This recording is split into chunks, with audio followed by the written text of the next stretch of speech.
नमस्कार, इस बुलेटिन में आपका स्वागत है। मैं हूं आपके साथ रविंद्र सिंह। बढ़ते हैं खबरों में आगे। प्रधानमंत्री नरेंद्र मोदी ने राजस्थान को बड़ी सौगात देते हुए करीब 5500 करोड़ से अधिक की लागत से 4 राष्ट्रीय राजमार्ग और 3 रेल परियोजनाओं का लोकार्पण और शिलान्यास किया। इसके साथ ही प्रधानमंत्री नरेंद्र मोदी ने नाथद्वारा में जनसभा को संबोधित करते हुए कहा कि भारत सरकार राज्य के विकास से देश के विकास के मंत्र पर विश्वास करती है। राजस्थान देश के सबसे बड़े राज्यों में से एक है। राजस्थान जितना विकसित होगा, भारत के विकास को भी उतनी ही गति मिलेगी। वहीं विपक्ष पर निशाना साधते हुए पीएम ने कहा कि हमारे देश में कुछ लोग ऐसी विचारधारा के शिकार हो चुके हैं, इतनी नकारात्मकता से भरे हुए हैं, देश में कुछ भी अच्छा होते हुए देखना ही नहीं चाहते। उन्हें विवाद खड़ा करना ही अच्छा लगता है। इससे पहले सीएम अशोक गहलोत ने भी पीएम के सामने ही बड़ा बयान देते हुए कहा कि मुझे खुशी है कि प्रधानमंत्री आज राष्ट्रीय राजमार्ग और रेलवे परियोजनाओं को समर्पित करेंगे। पहले हम गुजरात से मुकाबला करते थे और महसूस करते थे कि हम पिछड़ रहे हैं, लेकिन अब हम आगे बढ़ गए हैं। लोकतंत्र में विचारधारा की लड़ाई होती है और विपक्ष का भी सम्मान होना चाहिए।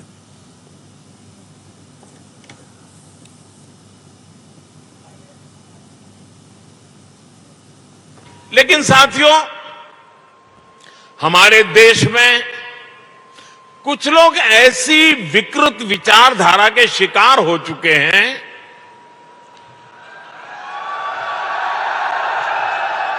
इतनी नकारात्मकता से भरे हुए हैं, देश में कुछ भी अच्छा होता हुआ वो देखना ही नहीं चाहते और उन्हें सिर्फ विवाद खड़ा करना ही अच्छा लगता है। अब आपने कुछ सुना होगा, जैसे कुछ लोग उपदेश देते हैं कि आटा पहले कि डाटा पहले। मैं उसको बार बार आपको मैंने कहा, वैसे मैं लोगों को समझाता भी हूं, कहता भी हूं। एक बार मॉब लिंचिंग हो गई थी, मोदी जी का स्टेटमेंट आया कि ये लोग एंटी सोशल एलिमेंट है। वही भावना हम सबकी होनी चाहिए। आज हम लोग सब मिलके देश एक रहे, अखंड रहे, जिसके लिए इंदिरा गांधी शहीद हो गए, वे खालिस्तान नहीं बनने दिया। राजीव गांधी शहीद हो गए। हमारा इतिहास कहता है कि हम सब मिलके चलेंगे तो ये देश एक रहेगा, अखंड रहेगा। विश्व गुरु बनने की बात होती है, कभी बन भी जाएंगे। इस प्रकार की भावना के साथ में हम सबको चलना चाहिए। मेरा मानना है कि किसी राज्य में तनाव या हिंसा कोई काम की नहीं है। विकास को रोकती है हिंसा हमेशा, चाहे परिवार की हो, गांव की हो, प्रदेश की हो, देश की हो। मैं उम्मीद करता हूं कि आपका जो मैसेज है हमेशा देश को ऐसा रखे, बांध के रखे। पक्ष हो विपक्ष हो, बिना विपक्ष के पक्ष क्या होता है, विपक्ष का भी सम्मान पूरा हो। और मैं समझता हूं कि इस दिशा में आगे बढ़ेंगे आप खुद भी, तो और ज्यादा मजबूती के साथ में पक्ष विपक्ष मिलकर देश की सेवा करेंगे। मुझे मौका दिया बोलने के लिए, इसलिए मुझे बहुत खुशी है कि मैं आज आपके बीच आ सका। हमारे सहयोगी रूप नारायण सवरिया इस खबर पर हमारे साथ जुड़े हुए हैं। रूप नारायण, राजस्थान की जनता को अपनी ओर आकर्षित करने के लिए बयानबाजियां अब शुरू हो चुकी हैं। एक तरह से देखा जाए तो प्रधानमंत्री वर्सेस मुख्यमंत्री, किसकी योजना कितनी बेहतर और जनता के लिए क्या संदेश होना चाहिए, देश के लिए क्या विजन होना चाहिए, दोनों का विजन दोनों के बयानों में स्पष्ट हो रहा है। जनता क्या समझ रही है इनकी बातों से, ये थोड़ा आपसे समझना चाहेंगे, राजस्थान के लिए स्पेशली।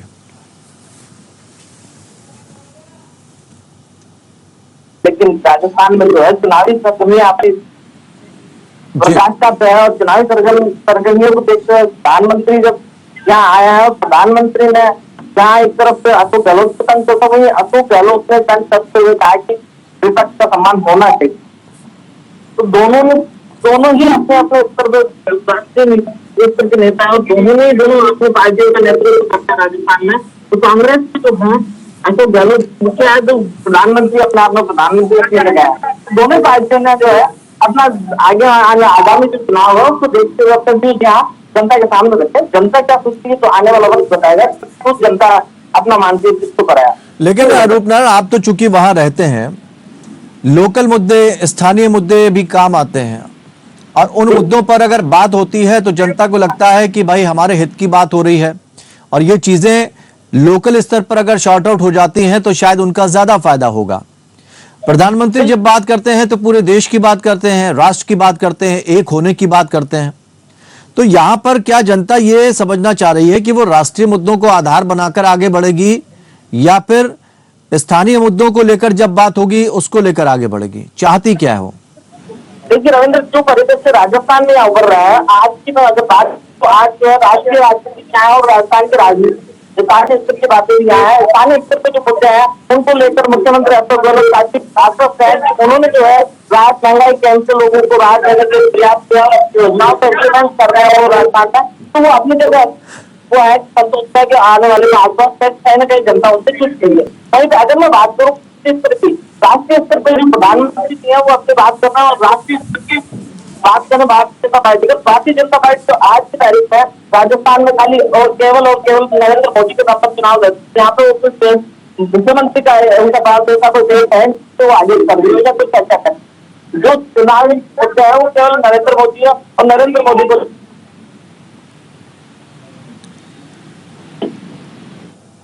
जय रूपनारायण, तो राजस्थान की जहां तक मुद्दों की बात आती है हर कोई अपनी अपनी तरह से रिझाने की कोशिश करता है और यहां पर प्रधानमंत्री ने अपने मन की बात रखी और मुख्यमंत्री ने अपने मन की बात की। लेकिन रूपनारायण, एक बात यहां जरूर देखनी होगी जो कांग्रेस के लिए थोड़ी सी परेशानी पैदा करने वाली है कि कांग्रेस अपनी अंदरूनी कलह से जूझ रही है। सचिन पायलट और गहलोत की आपसी लड़ाई दिख रही है, वो खुद एक नहीं हो पा रहे हैं। ऐसे में जनता को क्या संदेश है? भारतीय जनता पार्टी तो इसी मुद्दे को बना सकती है कि उनके अंदर अपने ही एका नहीं है तो वो फिर राज्य को एक क्या करेंगे?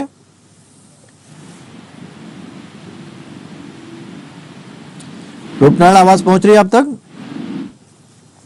चलिए, रूपनारायण से संपर्क हमारा टूट गया। लेकिन सवाल यहां ये होता है कि जब बात राष्ट्र की चलती है और प्रधानमंत्री के चेहरे को लेकर आगे बढ़ा जाता है और कहा जाता है कि उनकी जो लोकप्रियता अपनी है वो इसी तरह से लगातार बढ़ती जा रही है, लेकिन विपक्षी दल कह रहे हैं कि अब लोकप्रियता की बात अलग हो जाती है, लेकिन कम से कम उन मुद्दों की बात कर ली जाए जिनसे जनता का सरोकार है। प्रधानमंत्री कहते हैं हम राष्ट्र की बात करते हैं, लेकिन कुछ लोग ऐसे हैं जिनको अच्छे काम पसंद ही नहीं आते और 5500 करोड़ से अधिक लागत के उन्होंने जो 4 राष्ट्रीय राजमार्ग और 3 रेल परियोजनाओं का लोकार्पण किया है। रूपनारायण हमारे साथ जुड़ चुके हैं। रूपनारायण, हम ये भी जानना चाहते हैं, चूंकि प्रधानमंत्री अपने मन की बात कर रहे हैं, मुख्यमंत्री अपने मन की बात कर रहे हैं, लेकिन इसमें एक जो फैक्टर सामने आ रहा है जो जनता के सामने भी पहुंच रहा होगा राजस्थान की, कि अशोक गहलोत की सचिन पायलट के साथ तनातनी है। सचिन पायलट खुद अशोक गहलोत से नाउम्मीद होते नजर आ रहे हैं, वो प्रेस कॉन्फ्रेंस कर रहे हैं कि हमारी बात को नहीं सुना जा रहा। ऐसे में क्या गहलोत के लिए इतना आसान होगा कि वो जनता के बीच ये संदेश पहुंचाए कि सब कुछ ठीक है? हमारा जब परिवार भी, पहले तो परिवार ठीक किया जाता है, जब परिवार ठीक नहीं है तो फिर आप राज्य को कैसे ठीक करेंगे? बिल्कुल, ये समस्या कांग्रेस के लिए राजस्थान में है कि सचिन पायलट भी अपना काम कर रहा है, अशोक गहलोत भी अपना काम कर रहा है। दोनों में जो है मनमुटाव की स्थिति जो है खुलकर आज जोर पे आ रही है और इसका जो है देखने को मिल जाएगा। कल 11 तारीख से सचिन पायलट यहाँ पे पूरी सप्ताह जो माध्यम दवाई दी थी उसके खिलाफ जो उन्होंने मांग की थी 10,000 की जांच की, उसको लेकर पैदल यात्रा का दिनों जागरूक कर रहे हैं। 125 किलोमीटर की पैदल यात्रा कर रहे हैं। तो कई चीजें भी राजस्थान की राजनीति में देखने को मिलेगी आने वाले वक्त में कि कांग्रेस से क्या होता है। भारतीय जनता पार्टी का जो नेतृत्व है, राष्ट्रीय नेतृत्व वो स्ट्रॉन्ग है, तो कई चीजों को वो है भारतीय जनता पार्टी की जो मनमुटाव वाली कई चीजें हैं उन चीजों को सारी को ढक देता है। लेकिन कांग्रेस की बात अगर मैं करूँ तो कांग्रेस का जो राष्ट्रीय स्तर का जो है आलमपुर कहीं ना कहीं कमजोर है। इसको देखते हुए कहीं ना कहीं राजस्थान की राजनीति में यह कांग्रेस के लिए कहीं ना कहीं माइनस पॉइंट रहेगा। रविंद्र, तो विचारधारा की अगर बात की जाए तो गांधीवादी विचारधारा हासिल रहेगी या हिंदुत्व की विचारधारा हावी रहेगी? ये देखिए रविंद्र, इसमें है ना दोनों ही अपनी जगह है। गांधीवादी विचारधारा अपनी जगह है, राष्ट्रवाद की जो विचारधारा वो अलग जगह है। देखना इसमें ये है कि राजस्थान में जो है अभी राजस्थान सरकार के चुनाव में नरेंद्र मोदी की जो राष्ट्रवादी विचारधारा है वो कितना इफेक्टिव होती है और कितना इफेक्ट डालती है। क्योंकि लोकसभा के चुनाव ये है नहीं कि राजस्थान के चुनाव, राजस्थान की जो जनता है वो राजस्थान की जनता अपने निजी हितों को देखते हुए निजी मुद्दों को, जो राजस्थान के स्थानीय मुद्दे हैं उनको लेकर काम कर सोचती है या फिर राष्ट्रीय स्तर की बात, राष्ट्रवाद की बात को सोचती है या आने वाला वक्त बताएगा। रूपनारायण, राजस्थान के वो कौन से मुद्दे ऐसे हैं जो बड़े मुद्दे हैं और जो गहलोत के लिए चुनौतीपूर्ण हो सकते हैं? राजस्थान भी सबसे बड़ा मुद्दा करके बात करें तो कांग्रेस पार्टी के हाथ सेकंड पहले तो अशोक गहलोत जी का जो यहाँ विकास है वो सबसे बड़ा मुद्दा यहाँ पे कांग्रेस के लिए सामने है। जी इससे पार पाना अशोक गहलोत को ये पड़ेगा भारी कहीं कहीं पे अशोक गहलोत इससे पार पाते हैं या नहीं पाते ही आने वाला बस पता पाए। बहुत बहुत शुक्रिया रूपनारायण तमाम जानकारी देने के लिए।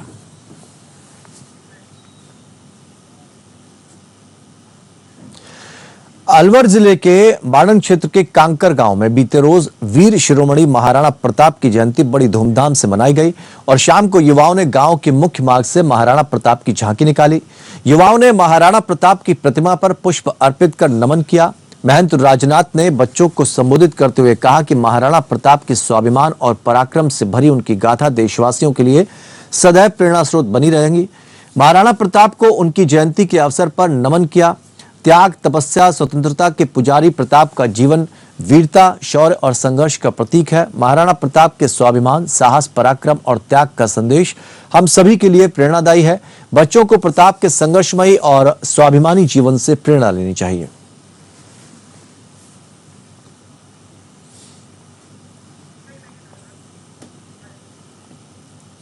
बुलेटिन में फिलहाल वक्त एक छोटे से ब्रेक का है, जल्द लौटते हैं।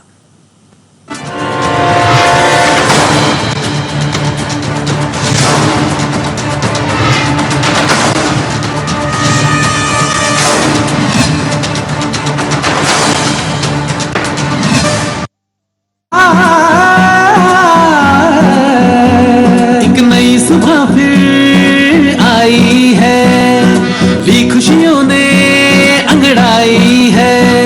चौथे पीछे अब दौड़ रहे वो, सौगात जो ऐसी भाई है। चूल्हे घर घर सुलग रहे, अब बचत की बारी आई है। 76 लाख परिवारों को एलपीजी गैस सिलेंडर 500 रुपए में मुहैया कराई जाएगी। हर थाल में रोटी भाजी है, एक नई सुबह फिर आई है।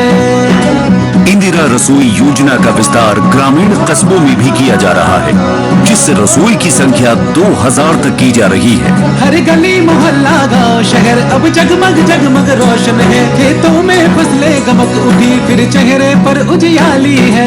मुख्यमंत्री निशुल्क बिजली योजना के तहत 100 यूनिट प्रति माह तक बिजली का उपयोग करने वाले उपभोक्ताओं को निशुल्क बिजली, 2000 यूनिट प्रति माह तक उपयोग करने वाले समस्त 11 लाख से अधिक किसानों को मुफ्त बिजली। माँ बच्चों के स्वास्थ्य से बढ़कर और भला क्या जिम्मेदारी है, ली खुशियों ने अंगड़ाई है। 8000 आंगनबाड़ी, 2000 मिनी आंगनबाड़ी और 250 माँ बाड़ी केंद्र खोले जाएंगे। हालात से लड़ने वालों के घर में भी बरकत आई है। बंधी हुई इस मुट्ठी में नई कनक फिर आई है। सामाजिक सुरक्षा पेंशन के सभी लाभार्थियों को न्यूनतम 1000 रुपए प्रति माह पेंशन। बचत बढ़त और राहत के संग प्रगति की तैयारी है। एक नई सुबह फिर आई है, ली खुशियों ने अंगड़ाई है। दूसरों की जिम्मेदारी पर सवाल उठाने वालों के बीच अपनी जिम्मेदारी मानने वाला कोई तो हो। ये तेरी गलती, ये उसका कसूर के शोर शराबे में ये मेरा फर्ज है बोलने वाला कोई तो हो। अपनी नाकामी समय का खेल कहने वालों के बीच पहला कदम उठाने वाला कोई तो हो। खबरें बनाने वालों की दुनिया में खबरें दिखाने वाला कोई तो हो। इसी खबर को तरोताजा बिना मिलावट के आप तक पहुंचाने वाला कोई तो हो। शुक्र है कोई तो है। एपीएन खबर है तो दिखे।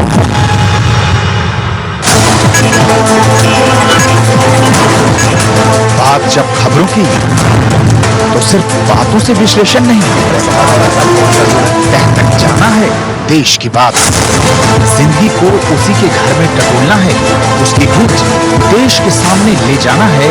देश की बात किसके इशारे पर लग रहे हैं नारे, या है ये जनता की आवाज? खबरों का पूरा सच है देश की बात। 130 करोड़ का देश है, बात तो होगी।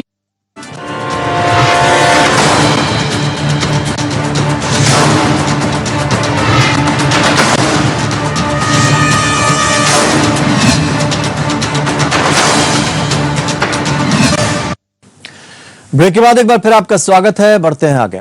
झालावाड़ के वार्ड 19 में जिला परिषद सदस्य के लिए संपन्न हुए उपचुनाव के बाद मतगणना में भाजपा की उम्मीदवार संपत बाई भील ने 3202 मतों से कांग्रेस के राजेश कुमार दलोदिया को पराजित किया है। भाजपा की ओर से संपत बाई भील और कांग्रेस की ओर से राजेश दलोदिया ने वार्ड नंबर 19 में खाली चल रहे जिला परिषद सदस्य पद के लिए नामांकन दाखिल किया था और मतगणना में भाजपा की संपत बाई को विजय घोषित किया। विजय उम्मीदवार को झालावाड़ एसडीएम मनीषा तिवारी ने पॉलिटेक्निक कॉलेज में प्रमाण पत्र देकर पद और गोपनीयता की शपथ दिलाई। झालावाड़ जिले में जिला परिषद सदस्य पद के लिए 7 मई को उपचुनाव हुए थे। इस दौरान चुनाव में कुल 14,109 मतदाताओं ने मतदान किया। इसमें भाजपा की संपत बाई को 8,486 वोट और कांग्रेस के राजेश दलोदिया को 5,284 मत मिले। वहीं 339 मत नोटा के निकले। ये तो अभी टेलर है भाई साहब। उपचुनाव में हमारे स्वर्गीय बाबूलाल जी के निधन के बाद जो हमारे मंडल अध्यक्ष भी थे, उनके परिवार में भारतीय जनता पार्टी ने उनकी धर्मपत्नी संपत बाई भील को जिला परिषद वार्ड नंबर 19 के उपचुनाव में मैदान में उतारा और हमारे दोनों माननीय विधायक गोविंद जी रानीपुरिया और माननीय नरेंद्र जी नागर साहब, हमारे मंडल अध्यक्ष, हमारे सरपंच साहबान, हमारे सभी मजबूत कार्यकर्ताओं ने इस चुनाव को गंभीरता से लिया और शादी ब्याह और समारोह होने के बावजूद भी, इतनी कम पोलिंग होने के बाद भी भारतीय जनता पार्टी 3,202 वोट से यहाँ पर विजय हुई है। आने वाले समय का यह बिगुल है कि आने वाले समय के चुनाव में भारतीय जनता पार्टी जिले की 4 सीटों पर जीतेगी और लोकसभा चुनाव में भी रिकॉर्ड वोटों से। अब खबर हनुमानगढ़ से, जहां के नोहर से है। राजकीय चिकित्सालय में युवती के पोस्टमार्टम के दौरान उत्पन्न हुआ विवाद थमने का नाम नहीं ले रहा है।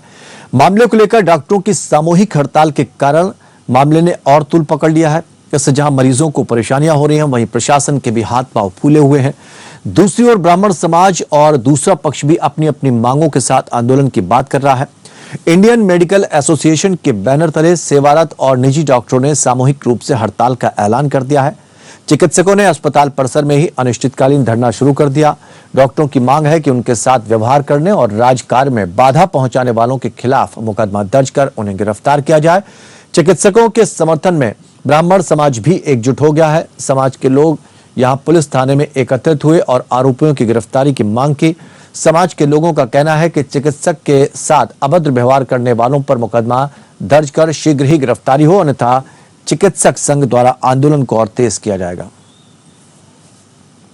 प्रेस वार्ता के थ्रू और पत्रकार महोदयों के थ्रू ये सूचना देना चाहते हैं कि अभी स्थानीय प्रशासन आए थे और उनसे बातचीत हुई, तो उनके बातचीत करने के ढंग से तो यूं लग रहा था कि जैसे पुलिस के संरक्षण में ही कोई गुंडागर्दी हो रही है।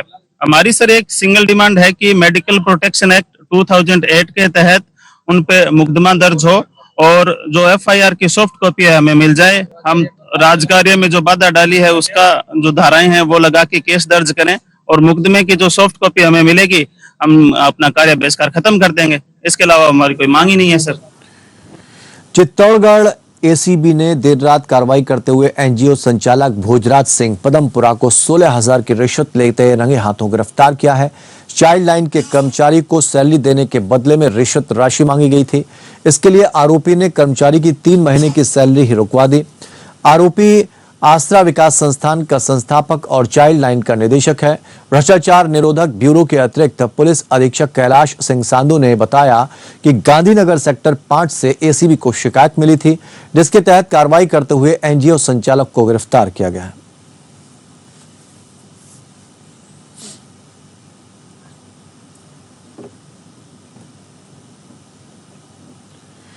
खबर बीकानेर से, जहां शुद्ध के लिए युद्ध अभियान के अंतर्गत जिला कलेक्टर भगवती प्रसाद कलाल के निर्देशानुसार बीती रात बम्बलू गांव में एक घर में चल रही अवैध डेयरी पर खाद्य सुरक्षा दल ने बड़ी कार्रवाई की।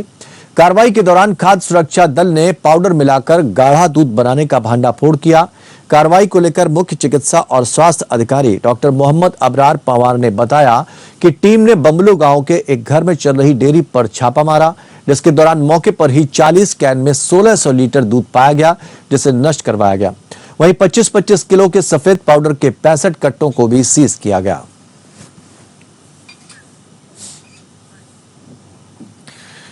अब खबर पाली से, जहां सवारियों से भरी एक निजी बस सुबह हाईवे पर मंडिया गांव के निकट पलट गई, जिससे बड़ा हादसा हो गया। हादसे में 25 से ज्यादा यात्री चोटिल हो गए और 15 से ज्यादा घायल हो गए, जिन्हें पाली के बांगड़ हॉस्पिटल में भर्ती कराया गया, जिनमें से ज्यादातर को बाद में इलाज के बाद छुट्टी दे दी गई।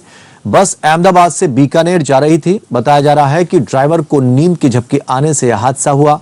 हादसे में बस की छत पर भरा सामान सड़क पर किनारे बिखर गया। हादसे की सूचना पर सदर थाना पुलिस मौके पर पहुंची और राहत और बचाव कार्य शुरू किया। सर 3:15 साढ़े 3 की बात है, जब बस का हमें कुछ आवाज़ें सुनाई थी और सीधा हम बस आके देखा पलटी हुई थी और मेरे साथ में जो रूम में कैबिन में था वो नीचे गिर गया, कांच और पूरे टूटे हुए थे वहाँ से। तो फिर मैं उस पर ऊपर गया तो यहाँ से मुझे डंडे से लगी थी और फिर जैसे ऊपर मुझे खिड़की एक दिखाई दी और तो वो खोल के मैं बाहर आया। बाहर देखा कोई नहीं है, बंदा केवल मैं अकेला था और साथ में लोग चिल्ला रहे थे। तो मैंने पहले साथ वाले को बाहर निकाला, तो जैसे लोग 5-7 लोगों और को भी निकाला, बच्चे भी थे उसमें। फिर एक ट्रक वाला जाता हुआ दिखाई दिया, उसने उसको हाथ देख के रोका मैंने, तो उसने क्या किया कि हाईवे पे ट्रक लगा दिया था। तो 5-7 ट्रक और रुके थे और फिर 5-7 आदमी और आ गए, तो हेल्प मिली और बाकी सबको भी बाहर निकाला वैसे। अलवर के बहरोड उपखंड के बरडोद नगर पालिका में 2.5 महीने से मजदूरी नहीं मिलने से नाराज मनरेगा मजदूरों ने नगर पालिका कार्यालय में प्रदर्शन करते हुए जमकर नारेबाजी की। साथ ही नगर पालिका चेयरमैन के खिलाफ विरोध जताते हुए मुर्दाबाद के नारे लगाए। प्रदर्शन कर रहे मनरेगा मजदूरों ने बताया कि पिछले 2.5 महीने से उनको मजदूरी नहीं मिली है, जिसके चलते सैकड़ों मजदूरों के सामने जीवन का संकट खड़ा हो गया है। 2.5 महीने से हम मनरेगा में काम कर रहे हैं, लेकिन हमारा भुगतान नहीं किया गया, जिसके चलते घर का राशन खत्म हो गया। ना तो नगर पालिका चेयरमैन इस ओर ध्यान दे रही है और ना ही प्रशासन। हम जाएं तो जाए कहां, ये कहना है मजदूरों का। और मैं सभी मजदूर वर्ग के साथ हूँ। उनों का प्रॉब्लम यही है कि उनके पैसे खाते में नहीं आ रहे और लेबर काम बराबर कर रही है। आश्वासन दिया जा रहा है, उनके 2.5 महीने के मतलब पेमेंट नहीं हुआ है और सर आश्वासन देते हैं अब आ जाएंगे, कल आ जाएंगे। चेयरमैन साहब इनकी सुनते ही नहीं है। बताओ, किसी के घर में तो आटा भी नहीं है, बुरा मत मानना, तो वो कैसे पेट भरे? हमें जैसी विधवा महिला भी काम कर रही है। आपको नगर पालिका में अधिकारी मिलते हैं? हाँ, अधिकारी तो मिलते हैं सारे, ये मैं हमारे नरेगा के अधिकारी मिलते हैं और बाकी कोई नहीं जाता। नगर पालिका के एक भी अधिकारी नहीं मिलते। मैं टिंकू कुमार है जी, पार्षद वार्ड नंबर 15 नगर पालिका बरडोद से बोल रहा हूँ मैं। पहले तो जितने भी मजदूर संघ है ना, हम उनके साथ हैं, ठीक है। और चेयरमैन साहिबा जो है वो तो सुनती नहीं है, बस उनका ध्यान तो एक और केंद्रित है, कभी रजिस्टर चोरना, कभी कागज इसमें, बाकी जो भी है गांव की सेवा के लिए या ऐसा कुछ भी उनका मकसद नहीं है, ठीक है। और हम हमेशा, हमें जनप्रतिनिधि बना के भेजा है जनता ने, ठीक है। हम हमेशा इनके साथ रहेंगे। आज का क्या मामला है ये? आज का मामला ये भाई खड़े हैं, मजदूर लोग हैं, इनको 2.5 महीने से पेमेंट नहीं मिल रही, तो इसके लिए पेमेंट आपको हम दिलवा के छोड़ेंगे। जहाँ तक हम फुल कोशिश करेंगे आपके लिए हम, और हमेशा मजदूर के लिए हमेशा खड़े रहेंगे हम। यानी कि 2.5 महीने के लगभग हो गए, एक भी पैसा इन बेचारों को अभी तक घर खर्च चलाने के लिए पैसे पेमेंट नहीं मिला है। हमने अमित सर से भी मिले हैं और अधिकारी हैं उनसे भी मिले हैं। हमें आश्वासन दिया गया है कि आपको 28 तारीख तक मिल जाएगा, उसके बाद में सोमवार साहब तक को मिल दिया जाएगा। यहाँ के चेयरमैन साहब ने हमारी सुध नहीं ली है। चेयरमैन साहब ने जो ईओ साहब लगाते हैं, कभी उसको उधर लगा देते हैं, कभी ज्वाइन नहीं करने देते और मजदूर लोग परेशान हो रहे हैं। मजदूर लोग इतनी धूप में, कड़ाके की धूप में, इस गर्मी के अंदर मजदूरी कर रहे हैं, उनको घर चलाने के लिए खर्चा नहीं मिल पा रहा है। तो मजदूर लोगों ने आज ये सोचा कि आज हम क्यों न राजीव गांधी चले जाएं। इस बुलेटिन में फिलहाल इतना ही, लेकिन खबरों का सफर लगातार जारी रहेगा। जुड़े रहिए हमारे साथ।